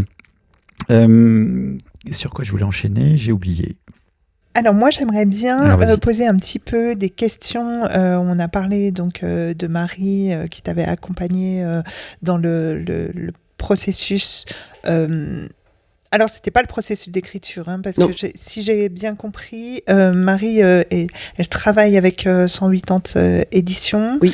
Donc, toi, comment est-ce que ça s'est passé, donc ce premier roman donc, qui a été édité donc, chez 180 éditions. Tu peux nous raconter un petit peu comment tu as trouvé ton éditeur et puis comment le travail éditorial avec Marie s'est mis en place. Oui. Alors, j'ai terminé donc l'écriture en janvier de l'année passée. J'avais 5 relecteurs. Et puis, les retours étaient encourageants. Puis à partir de là, j'ai dit, maintenant, il faut se jeter à l'eau puis l'envoyer. Alors, je m'étais préparée à ce que ça dure longtemps, comme on en entend beaucoup parler dans le domaine. C'est compliqué de trouver un éditeur, ça prend du temps, on ne nous répond jamais, etc. Sur le site des éditeurs, on nous dit, sous... réponse 3 mois, 6 à 9 mois. 6 mois, 9 mois, quand on a une réponse. Donc voilà. Après, ce que j'ai trouvé évidemment plus confortable, c'est que la plupart maintenant des éditeurs souhaitent du numérique. Donc c'est un coût évidemment moindre parce que... oui, ça simplifie beaucoup les choses, ça c'est certain. Oui, ça c'est clair. Et puis justement, une des amies, alors relectrice qui est citée en fin de roman, elle me dit, elle me met un message, elle me dit, écoute, je vois une copine cet après-midi, est-ce que ça te dirait que je parle de ton roman, puis si quelqu'un connaît un éditeur, je dis, alors fais-toi plaisir, diffuse. Et puis en fait, fin de journée, elle me disait, j'étais avec cette amie qui a appelé en live Marie Javet, en ne sachant pas que Marie Javet travaillait pour 180 degrés. Et puis donc l'amie d'une amie qui dit, écoute, quelqu'un qui a écrit un roman, Marie a dit, c'est parfait, en fait, 180 degrés cherche un auteur, une autrice de polar, parce qu'effectivement celle qu'ils éditaient jusque-là souhaitait en tout cas faire une pause, donc ça tombait pile poil. Alors ce qui fait que j'avais dans la même journée l'adresse de Marie, j'ai pu lui envoyer le manuscrit, très vite m'a accusé réception, et puis dans, je crois, 9 jours après, elle m'a confirmé qu'elle avait beaucoup aimé, que Juliette Favre de 180 degrés avait beaucoup aimé aussi, et puis qu'il fallait en fait avoir maintenant le feu vert alors de Robert Naum, qui est l'éditeur, et elle m'a dit, écoutez, si vous avez l'occasion de passer au Salon du Livre de Genève ce week-end, on y sera. Alors moi, je regarde mon agenda, j'avais déjà décidé de ne pas y aller à la base, parce que c'était juste pas possible, et en lisant ça, ça a été possible. On va trouver des solutions. Tu fais de la place. Ouais. C'est ça, on se débrouille. Et en fait, on y est allé donc avec mon compagnon. On cherche le stand, je vois un monsieur du coup que j'avais jamais rencontré, je me présente, Robert Naum, puis il me dit, je vous ai fait un mail il y a une demi-heure, on aimerait publier votre livre. Donc là, c'était un peu, les étoiles qui s'allument, quoi. C'était vraiment très, très surprenant. Et puis, lui, il n'avait pas encore lu à ce moment-là, mais il disait, moi, je fais tout à fait confiance à Marie et Juliette. Et puis après, il était très, très transparent. J'ai dit, écoutez, est-ce que je peux vous faire un mail ? J'ai des questions. Est-ce que vous pourriez m'envoyer un exemple de contrat d'édition ? Parce qu'évidemment, tout ça, c'est tout neuf. Et puis, j'ai vu passer des contrats d'édition. Très bon réflexe. J'ai vu passer, on travaillait à la Société Suisse des auteurs. Il n'y avait pas du tout de fonction d'éditeur. Mais par contre, parfois, des auteurs de théâtre étaient édités, ou bien ils étaient, on leur proposait de transformer leur œuvre en fait en œuvre littéraire, et donc on voyait passer des contrats d'édition, et avec la responsable du service juridique, des fois on se cassait les dents sur des trucs pas croyables, quoi. Donc le réflexe vient aussi sans doute de là. Ouais, t'étais pas tout à fait néophyte dans le domaine, et t'avais une certaine expérience des pièges à éviter, et des clauses sur lesquelles il faut faire attention. Voilà, c'est ça. Et puis après, c'est vraiment Robert, il est très transparent. Lui, il a envie, en fait, finalement, que la collaboration se passe bien. Alors après, le monde du livre est ce qu'il est. Donc lui, il doit aussi, évidemment, tourner en tant qu'éditeur. Donc là, moi, je m'attendais pas non plus à des trucs... je savais qu'il pouvait y avoir des pièges, mais j'avais pas non plus des attentes démesurées, je pense. Mais voilà, il disait, on discute de ça, si vous n'êtes pas d'accord, ceci, cela. Donc très, très ouvert. Très ouvert à répondre aux questions. Moi, je me suis pas du tout sentie en danger. Puis à mon avis, j'ai dit, de toute façon, si ça le fera, c'est que ça se fera pas avec lui, puis il faudra que ce soit avec quelqu'un d'autre. J'avais pas non plus... c'est clair que j'avais envie que mon livre soit édité, mais après, j'ai pas d'enjeu, en fait, finalement. Donc, l'éditeur tient un bout le couteau par le manche, ou pas. Et finalement, c'est aussi peut-être Question de pour point ça de que vue. j'étais assez dégourdée à lui poser des questions, disons. Ouais. Mais c'est bien parce que ça, d'ailleurs, petite parenthèse que tu dis fait exactement écho à un des épisodes de Plume où on aborde justement la question des relations entre auteur et éditeur. Et je pense que c'est l'occasion de mettre une mini parenthèse pour dire il faut oser poser les questions, il faut oser discuter avec l'éditeur. L'éditeur, de toute façon, s'il a envie de publier ton texte, il doit pas être rebuté par les questions que tu pourrais poser à partir du moment où ça se fait dans le respect et dans la courtoisie des deux côtés, je dirais. Oui. Après, il faut quand même souligner ce bel alignement d'étoiles. Et bien, ça va me permettre en plus de mettre un titre putaclic sur les vidéos. Sur les étoiles ? Non, sur... Bon, parce que c'est vachement putaclic, les étoiles. Non, mais les étoiles se sont alignées. Je vais pouvoir mettre un truc du genre, elle est publiée en 9 jours. Tu vois. Oui, alors c'est ça, mais on a déjà fait ça avec Alexandre. Et Alexandre, c'était 3 jours, donc tu t'es fait crier, mais grave, quoi. Alexandre à la palme, bravo, encore. 9 jours, c'est quand même pas mal, hein, parce que quand on connaît un peu les rythmes de l'édition. Oui. Donc ça devait vraiment s'aligner, ça devait se faire. C'est cool, c'est super bien. Et ce dont j'ai vraiment l'impression, c'est que, enfin, au-delà d'une impression, je pense que c'est une philosophie et c'est une croyance, c'est que notre positionnement, notre vision fait énormément finalement dans comment les choses vont se passer. Si on se programme que c'est difficile, mais c'est bien possible que ça soit difficile parce qu'on se rend la chose difficile. Moi, j'avais vraiment dès le départ dit, je ne ferai pas d'auto-édition. Moi, j'ai envie de travailler avec un éditeur. Je sais, en ayant entendu parler le travail que c'est quand on est auto-édité, puis chapeau pour ceux qui ont le courage, évidemment, de le faire. Je pense pas que de mon côté, il y avait qu'un manque de courage. Ouais, il y a certaines tâches, j'avais pas forcément envie de m'en occuper. Mais c'est aussi que j'avais vraiment envie d'apprendre, en fait, avec quelqu'un dont c'est le domaine. Parce que j'ai tellement appris avec ce suivi éditorial. Enfin, c'est juste magique. Et la richesse de ces échanges... Donc ça, Qu'est-ce que tu as appris exactement ? Alors, des choses déjà basiques de grammaire. Et ça, au début, c'est vrai que Marie, qui me renvoyait le fichier Word en mode révision et qui a commentaire, phrase grammaticalement incorrecte. Je regarde ça en me disant, ok, qu'est-ce qui est pas correct ? Elle te suggérait pas ? Ah si, elle m'explique je vais pourquoi. te faire travailler. Non. Alors, elle disait pourquoi. Donc là, j'ai gentille, appris. Ouais. Oui, elle est très gentille. Alors oui, elle est très très gentille. Non, ça c'est clair. Donc non, j'ai appris plein de choses où voilà, comme je disais un peu, j'ai pompé plein de choses à gauche, à droite entre le théâtre et puis les livres. Et puis il y a plein de choses que je restitue puis qui sont faites à l'oreille. Et donc il y a évidemment des erreurs. Et donc là, c'était super intéressant de pouvoir dire nom de bleu, ok, ça se dit pas. Ou après évidemment, elle amenait sa patte en disant ça c'est plutôt suisse comme langage. Donc voilà, tout ça. Et puis il y a franchement le texte qui a été édité est très très proche de celui que j'avais du manuscrit. Ils m'ont demandé de rajouter un passage, ce qui est super agréable avec, disons, cet éditeur et puis clairement Marie qui est très empathique et puis qui aime bien qu'on comprenne ce qu'elle propose. Elle disait j'aimerais bien, on trouverait pertinent que tu rajoutes un passage, puis elle explicite pourquoi. Et ça paraît tellement évident. Le titre avait changé, à la base ça s'appelait La mort dans l'âme. Quand elle m'a suggéré ça, alors au début, il y a un peu l'ego qui a tiqué en disant « Pourquoi on veut changer le titre de mon roman ?» Puis en fait, l'ego s'est très vite calmé quand il a vu tout, parce que ça tenait debout ce qu'elle m'expliquait, c'était argumenté, il n'y avait pas à douter. En plus, la phrase... il y a une phrase qui revient et qui dit « La nuit viendra ». Qui est essentielle dans le livre. Ouais, exactement. Oui. Et donc leur proposition était évidente. Et je digresse un peu justement. Je disais que l'état d'esprit fait énormément. Finalement, j'ai des personnes autour de moi qui ont choisi l'auto-édition, soit parce qu'effectivement il y a des éditeurs qui voulaient tronquer leur texte, ou il y a des personnes qui se sont dirigées vers l'auto-édition en se disant de toute façon un éditeur, ça bousille ton texte. Alors, c'est leur parti pris. Et puis après, des fois, c'est des personnes qui reviennent vers moi maintenant en disant « Ah ouais, mais comment t'as fait pour te faire éditer ? Est-ce que je pourrais envoyer mon manuscrit chez 108 ans ?» Donc, c'est rigolo. J'ai l'impression que c'est des personnes qui s'étaient dit d'emblée « On va pas respecter mon œuvre. » Et donc, finalement, elles se ferment des portes.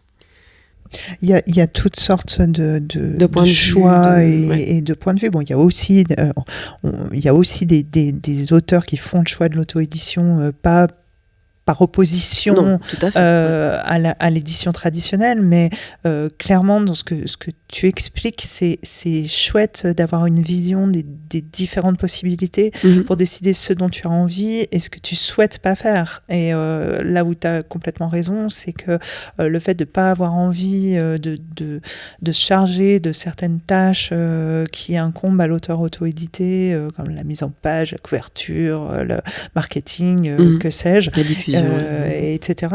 C'est effectivement un travail à part entière qu'on comprend bien. Que tu connais bien. Que tu puisses, oui, absolument.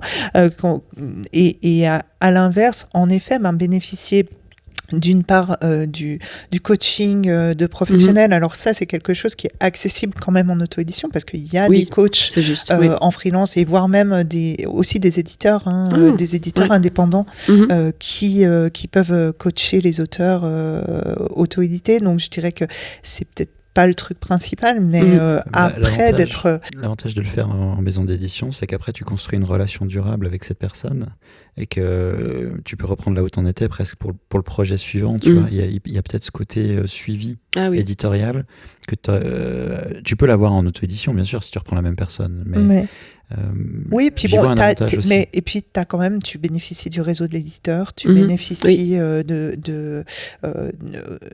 comment dire, son réseau, les libraires, il y a les libraires avec qui il travaille, il y a les salons sur lesquels tu vas aller sur le stand de l'éditeur. Enfin, il y a plein d'avantages et c'est super. Et puis il y a quelque chose qui m'a frappé dans ce que tu as dit. Tu as dit c'est bien tombé parce qu'ils cherchaient une autrice de polar parce que la précédente avait décidé qu'elle arrêtait. Mais ils ont une seule autrice de polar ? Alors, à ce que je sache, en tout cas sur Suisse, oui. Après, si Robert écoute ça, il faudra qu'il me dise si c'est pas le cas. Non, mais parce que c'est super privilégié dans ce cas-là, si t'es la seule. Non, mais alors écoute, au niveau du polar, ou en tout cas qu'il soit actif, effectivement. Là, c'est Tatiana Malik. Alors, je peux pas dire que je disais en tout cas, elle avait décidé de faire une pause. Je saurais pas dire si. Il me semble aussi qu'elle a pas sorti de roman depuis longtemps. Tatiana, ça fait un petit moment. Je crois qu'elle est très très chargée parce qu'elle travaille elle à la police. Donc elle travaille à la police, effectivement. Et donc, en tout cas, elle avait averti que voilà, elle avait pas de projet en cours ou qu'elle allait se consacrer à autre chose pour l'instant. Donc, ça a créé en tout cas ce laps de temps favorable. Après, il y a alors je sais pas comment ça se prononce, mais Jan Kepons, je crois. Ils ont édité en tout cas un thriller qui se passe à Genève. Mais lui, à ce que je sache, il est pas forcément très actif non plus. Donc oui, ça faisait qu'il y avait un créneau qui était disponible.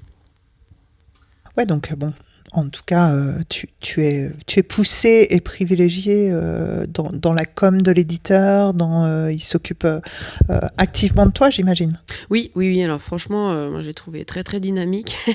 Quand il a commencé à planifier ça, justement l'été dernier, je disais, il m'a demandé comment je me situais. Mais j'ai une vie, moi, monsieur. Non, alors ça a été justement très vite. La question, elle était vraiment très claire aussi de son côté. C'est quand il m'a confié les premiers SP en août. Il m'a dit, services presse. Service presse, oui. Quand il m'a dit, tu te situes comment, t'as envie de quoi ? Puis j'ai dit, écoute, moi c'est la première fois que je vis ça, j'ai envie de le vivre à fond. Pour faire l'expérience, j'ai aucun avis sur ce que je vais vivre, finalement, je vais le découvrir en live. Donc, et puis, j'ai la chance, effectivement, maintenant d'être complètement indépendante, donc de pouvoir faire les horaires que je souhaite. Alors, s'il faut me libérer un vendredi après-midi comme ça, dès que j'ai les dates en avance, quoi. Je veux dire, je peux vraiment faire comme je veux. Je ne dois pas justifier ça auprès d'un patron. Je ne mets pas des collègues dans la chenouf. Donc, voilà, je lui ai vraiment dit, moi, tu peux y aller à fond. Je suis là, je suis motivée.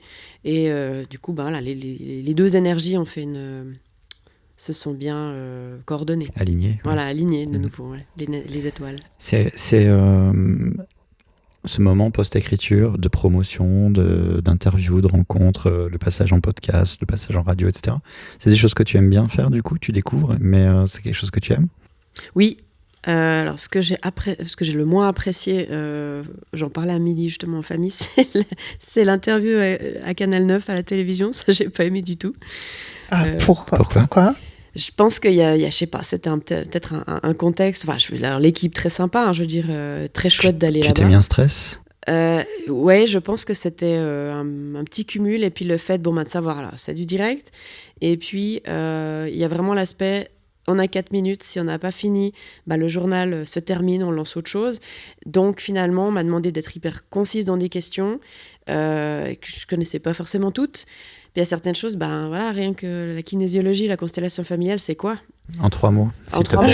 Voilà, donc c'était beaucoup de tension pour finalement... Puis elle m'avait dit, regardez mon non-verbal, si je m'agite, c'est qu'il faut aller droit au but. Alors, tu dois réfléchir à ce que tu dis, développer mais pas trop, regarder la personne en face, essayer de pas dire trop de je comprends de le conneries au stress. passage. Ouais, le direct, c'est du stress. Et puis, le direct court, c'est compliqué. Ouais. C'est compliqué. Oui. Ouais. Donc, surtout si elle t'avait pas dit les questions à l'avance. Alors elle va maîtriser. Alors on s'était téléphoné le matin, mais c'est vrai que je savais pas. Voilà, elle a dit je vous dis pas forcément tout pour garder une spontanéité, donc c'est vrai que j'avais pas un questionnaire strict. Ouais, on a nos 2 amis Marc et Nicolas qui sont passés à 120 minutes en direct. Je peux te dire, je les enviais pas. Ah ouais. Ouais. Oui, alors parce qu'en plus, c'est encore complètement différent, mais en plus, oui, alors là, ça dure longtemps, mais bon, c'est vrai que c'est une pression, là, les 2 Vincent. Oui, en plus, clairement. Mais ils s'en sont tout à fait bien sortis. Oui, parfaitement. Au demeurant. J'en doutais pas, mais j'étais content de pas être à leur place, je dis juste ça. Oui, c'est ça, d'autant qu'on avait reçu Marc à Duo de Juste Plume. avant. Juste avant. On l'a reçu quelque chose comme le jeudi, et il y a les 2 jours après, il commençait déjà à stresser. Même Marc Woltenauer. Donc, même Marc stresse. Donc voilà, sois rassuré, tout le monde stresse face à la caméra, surtout en direct. Mais sinon, c'est des très, très chouettes moments. Les radios, là, j'ai pas spécialement été stressée. Après, ça dépend peut-être aussi de la personne en face, de plein de choses, dans l'état d'esprit, la fatigue. C'était du direct ou alors c'était de pour l'enregistré? Rhône FM, c'était du direct. Sinon, Radio Chablais, Radio Lac, c'était en différé. Ouais. Et puis autrement, les moments en librairie, avec les libraires, toutes les expériences c'est des étaient bons moments, hyper, franchement super chou. Ils sont super contents qu'on soit là, très accueillants.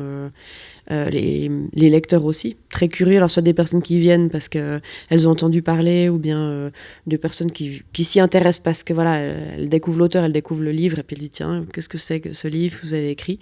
Les libraires font aussi un travail formidable. C'est vrai et puis ils font le plus souvent un travail en amont. Oui. Quand tu vas en librairie, ils préviennent leurs clients, ils envoient des mails. Enfin, c'est vrai qu'après on te déroule pas le tapis rouge, mais presque. Non, ouais, c'est très confortable. C'est très confortable et c'est super agréable. Ouais. C'est d'ailleurs là que je t'ai découvert à l'Escale, à la librairie l'Escale.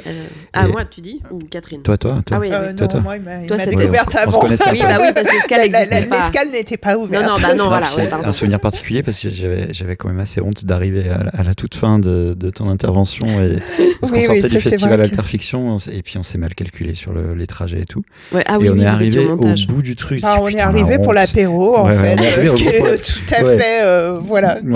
C'est nous. Et tu as accepté de venir nous voir à Duo de Plume après, malgré cette première rencontre déplorable.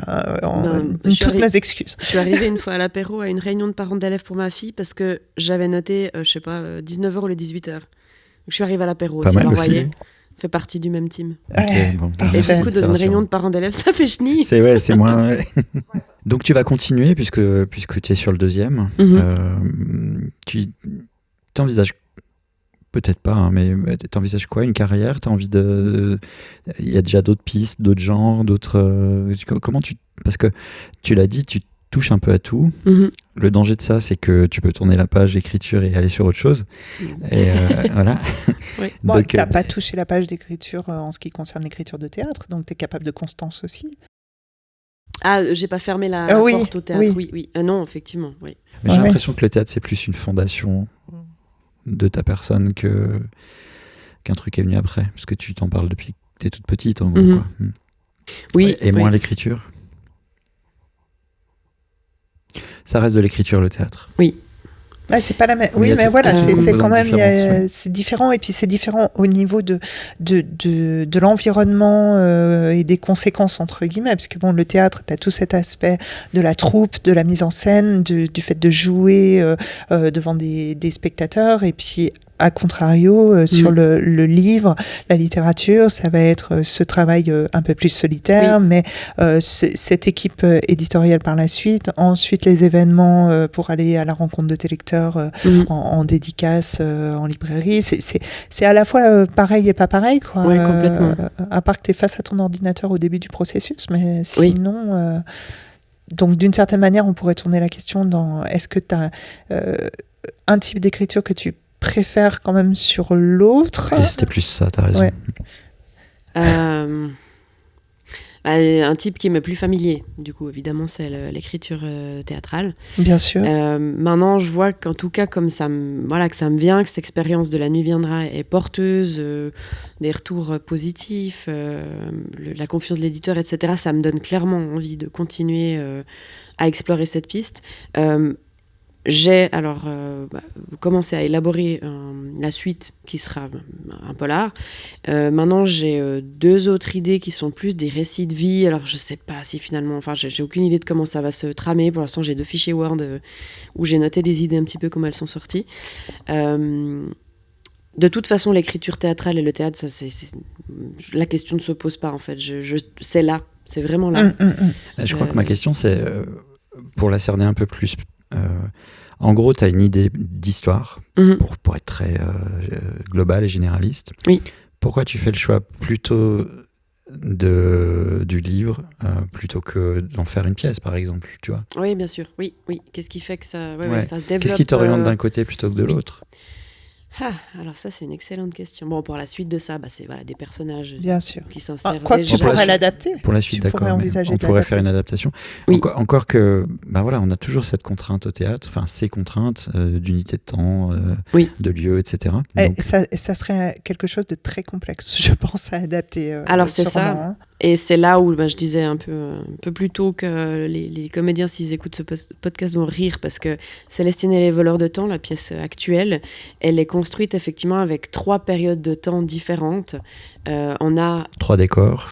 Oui, mais par contre, alors pour faciliter quand même le schmilblick dans la mise en scène et puis faciliter la tournée, on est en fait dans une black box, donc c'est des rideaux noirs ou bien des fonds noirs, et puis en fait on vient avec des éléments de décor. Alors les puristes, on va dire le théâtre a beaucoup évolué, mais les puristes aiment bien les vrais décors avec des châssis en dur, etc. Mais ça se fait quand même de plus en plus pour faciliter et puis justement minimiser les coûts d'être avec des éléments de décor dans une black box. Et ça permet alors, là, on arrive, il y a quelque chose qui se passe dans un tribunal, et puis finalement, en fait, on va avoir des scènes en lien avec l'enfance de la personne qui est jugée. Donc là, il faut pouvoir bouger, puis c'est plus les mêmes acteurs, il faut pouvoir changer un peu le décor. Et puis, au tribunal, on dit, mais écoutez, maintenant, racontez votre histoire. Et donc, on va avoir des flashbacks. Ce qui fait que, il faut pouvoir être mobile. Et puis, ça demande de réfléchir aux transitions. Il faut être rapide dans les transitions pour pas ennuyer le spectateur. Donc, il y a plein de contraintes. On revient à cette question de contraintes. Et c'est vrai qu'avec La Nuit viendra, il faudrait sabrer un nombre de choses énormes, en fait. Il faudrait simplifier des choses, j'imagine. Et puis, oui, mais ce serait possible au vu de ce que tu dis. C'est un des gros avantages de la forme écrite livre, c'est que t'as pas de budget. Tu peux faire péter une planète entière, ça coûte rien en termes d'effets spéciaux. Oui, toi qui écris SF, justement, c'est clair que là, tu peux mettre des projecteurs. Il y a des choses, mais même si tu restes sur le thriller, enfin une poursuite en bagnole ou en hélicoptère, si tu veux la tourner au niveau d'un film ou ça coûte quand même beaucoup plus cher que d'écrire sur un bouquin, quoi. Ça, c'est clair. Donc on a une grosse liberté de ce côté-là. Après, au théâtre, je pense que maintenant, avec, comme tu l'évoquais, avec les mises en scène modernes et puis avec des projections il y a des possibilités cinématographiques, techniques. Enfin, voilà, il y a des possibilités techniques. Si on n'est pas dans le théâtre classique puriste, il y a plein de choses qui sont extrêmement ingénieuses et innovantes. Ouais. J'ai vu Phantom of the Opera à Lausanne, avec la tour qui est centrale. C'est un truc de dingue. Ouais. Et le lustre qui te tombe sur la gueule. À un moment, il y a de l'innovation en termes de décoration qui te font vivre des décors qui sont très différents, fantastiques. Oui, c'est possible techniquement. c'est pas le même budget de production quand même que Et une au- black box avec 3 Et au meubles à théâtre Barnabé, ils amènent l'hélicoptère. Oui, c'est juste. Bah oui, là ils ont des moyens aussi, effectivement. bouger. Pareil, c'est un problème de coût, quoi. Mais, ouais. Tout à fait. Oui, en sachant que les décors des Phantom of the Opera, ils voyagent. Ils n'ont Ouais, pas c'est été ça, créés ouais. à Lausanne, quoi. Non, Ils non, tournent. Depuis des années. Ouais. Bon, et puis bon, c'est une pièce qui est une Ouais. grande, Bon, puis grande c'est classique, chanté, c'est un tout ouais. petit peu différent du théâtre. Mais après, par rapport à finalement pourquoi une idée se développe dans un domaine ou l'autre, la pièce que je suis en train d'écrire actuellement, c'est une idée et je me vois la développer en fait en théâtre. Ouais, c'est ça. Ça revient à ce qu'on disait au tout début du podcast. C'est-à-dire, Mhm. comme certaines des idées te viennent de manière très cinématographique, enfin, tu les visualises, Mhm. bah, du coup, tu peux identifier très vite si ça va être adaptable au théâtre ou pas, quoi, Oui. j'imagine. Après, c'est vrai que je pense qu'il y a une question aussi de format. Si je pense à une pièce de théâtre ou l'autre, alors il y a Madame, la pièce dont je parlais, qui a dormi et puis qui est montée cette année. Celle-ci, je me suis déjà posé la question, tiens, et si j'en faisais un roman ? Bon, pour l'instant, voilà, j'ai pas du tout développé, creusé cette piste-là, mais j'ai l'impression qu'il y a des fois, ça se suffit avec ce mode théâtral. Il n'y a pas besoin de plus, il n'y a pas besoin d'aller développer plus, il n'y a rien Ouais, à développer, quoi. qu'apporterait le format roman Ouais, à l'histoire? C'est ça qu'il faut se exactement. poser comme question. Après, peut-être que ça peut être, non pas à ton initiative, mais à l'initiative, par exemple, d'un éditeur, pourquoi pas le tien, en l'occurrence, qui, s'intéressant à ta personne, s'intéresse aussi à tes œuvres et à ta dramaturgie, Mhm. et se disent, tiens, et cette pièce-là, moi, j'aimerais bien la publier sous forme de roman, est-ce que tu veux l'écrire ? Quelquefois, il peut y avoir, dans un sens ou dans l'autre, Oui. il peut y avoir aussi, pour le théâtre, une Oui, troupe bien qui sûr, va te tout dire, d'un coup, tiens, ouais. j'adore ton roman, est-ce que tu peux me l'adapter ? Et puis peut-être les opportunités, peut-être les Alors, ouais. étoiles à nouveau. Voilà. Il faut laisser les choses s'aligner. C'est ça. Comme je pense que tu aimes bien, on partage cet aspect des choses. L'univers te fait un signe, Ouais, c'est ça. écoute-le. Exactement, c'est ça. C'est marrant, les deux, vous avez l'air assez alignés là-dessus. Sur, Oui, voilà. absolument. Nos Ouais, mais alors moi, étoiles sont alignées. ça me parle tout à fait, Et ce à force côté. de se côtoyer, je commence à...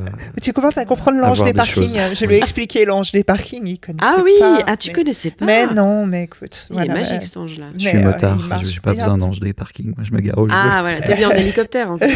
C'est ça, je sais. Ouais, mais quand même, tu reconnaîtras qu'il est pratique. Ouais, bien sûr. Bon, je crois qu'on a un petit peu fait le tour. Qu'est-ce que t'en dis? Oui, et puis bon, quelle meilleure conclusion que de Que l'ange des conclure sur parkings. l'ange des parkings.